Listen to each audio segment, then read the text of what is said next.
Hi everyone, welcome back. We have another STEM Sundays with Emily episode coming right at you, and this one is very fun and very fall themed. What we're going to be using is a pumpkin, so you can do this really around Halloween. It's perfect for right around Thanksgiving time, any time for the fall, which is one of my favorite seasons.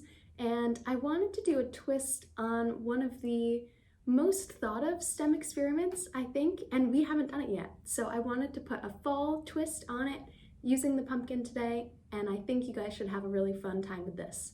So in terms of materials, what we're going to need is a pumpkin, baking soda, vinegar, some sort of container that we can keep our pumpkin inside of.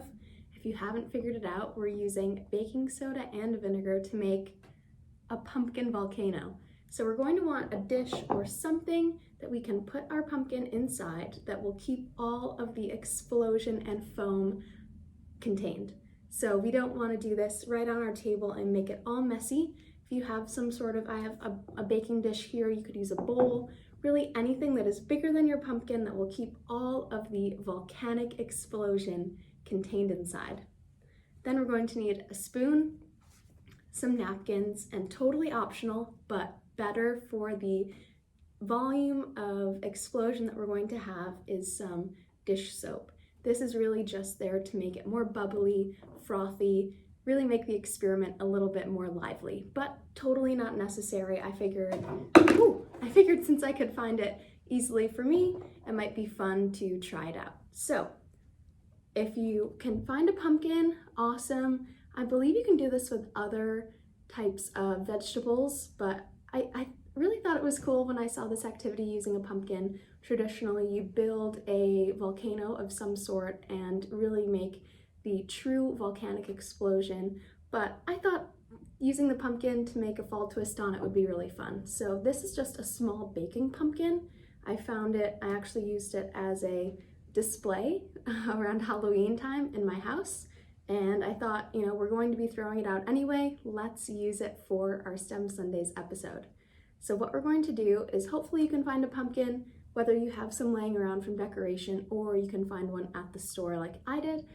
All you'll have to do is, adults, first, you'll have to cut the top off. So if you've used this as a jack-o'-lantern and it already has things cut out in it, that's perfectly fine. We just need to have the top off of it so that we have somewhere to put our baking soda and vinegar. So I've cut mine off. I'm going to just leave this off to the side. And now we have our carved out pumpkin, and I went in and took all of the inside pumpkin seeds and guts outside. So if you're working with students or your kids and they haven't ever done carving out a pumpkin before, using these small pumpkins I thought was really fun for kids because there isn't a lot inside and it's very easy to clean this out quickly. And I think kids just have fun playing around with the seeds and whatnot inside of your pumpkin. So get that all cleaned out. For me, it took less than 2 minutes for me to cut this and clean it out. But once we have that, we can put it inside of our dish. Now what we're going to do is take our baking soda, and depending on the size of the pumpkin, generally the bigger the pumpkin, the more baking soda you're going to want to add. I'm only going to put a few just spoonfuls in because we don't want too much explosion here. So I'm going to here we have 1 scoop. I think for this pumpkin, I'm only going to be using 2. Let's see what 2 looks like. Yeah, let's do 3. Have a little bit more of a explosion come out of this guy. Okay, so now once we have our baking soda in there, we can set this off to the side. And like I said, this is just a fun little optional thing we can put in, just a tiny drop of dish soap. And that's just going to add some bubbles, totally not needed for this experiment, and I'll explain that afterwards as to what's going on science-wise inside this volcano.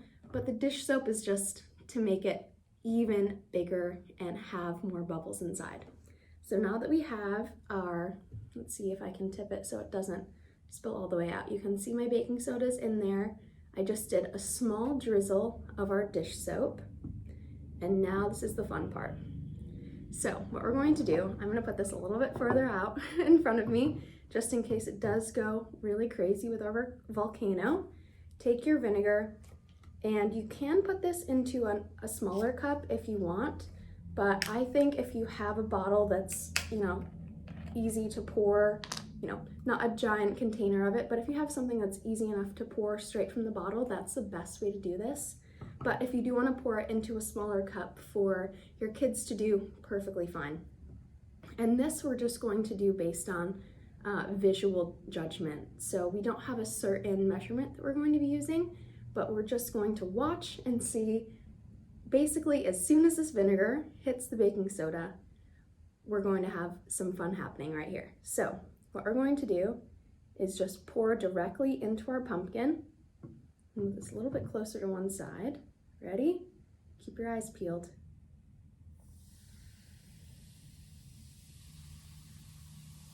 So you can see, get it closer for you guys, we have all of these bubbles erupting out of our pumpkin and into our container. So you can see that happen basically almost immediately as soon as I dumped in this vinegar.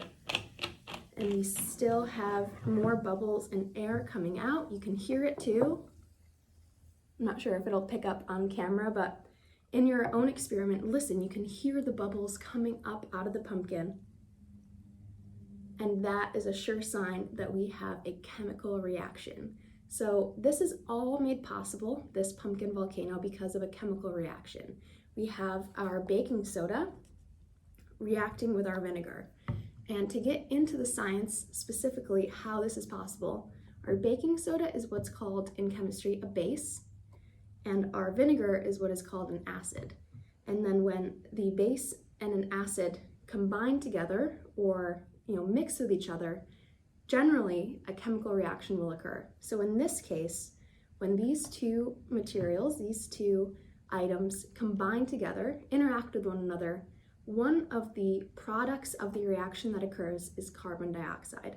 So that is why we have all of these bubbles, air, that are trapped in the water, which is also a product of this reaction. Water, salt, and carbon dioxide are three things that are produced when these two items mix together.